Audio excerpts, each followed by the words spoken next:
جی کی استانی جی کا اپنے منگیتر کو جوابی خط۔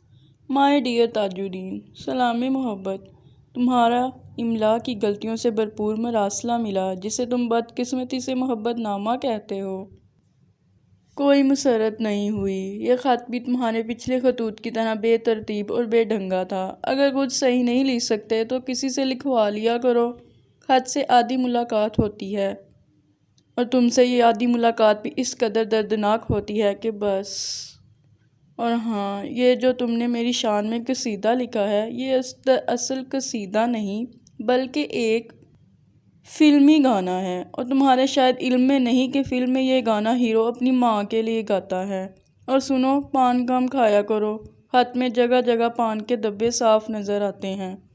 اگر پان نہیں چھوڑ سکتے تو کم از کم خط لکھتے وقت تو ہاتھ دھو کے بیٹھا کرو۔ اور یہ جو تم نے ملاقات کی خواہش کا اظہار انتہائی احمقانہ انداز میں کیا ہے، یوں لگتا ہے جیسے کوئی یتیم بچہ اپنی ظالم ستیلی ماں سے ٹافی کی فرمائش کر رہا ہو، اس یقین کے ساتھ کہ وہ نہیں دے گی۔ ایک بات تم سے اور کہنی تھی کہ کم از کم اپنا نام تو صحیح لکھا کرو۔ یہ تاجو کیا ہوتا ہے؟ ایسا لگتا ہے جیسے کسی کسائی یا دودھ والے کا نام ہو۔ مخفف لکھنا بھی ہے تو صرف تاج لکھ دو۔ آئندہ خط احتیاط سے لکھنا، اس میں کوئی غلطی نہیں ہونی چاہیے۔ آخر میں جو تم نے شعر لکھا ہے وہ تو اب رکشے والوں نے لکھنا بھی چھوڑ دیا ہے۔ او مائی گاڈ، مجھے ڈر ہے کہ تم سے عشق کا یہ سلسلہ میری اردو خراب نہ کر دے۔ بس یہی کہنا تھا۔ فقط تمہاری بانو۔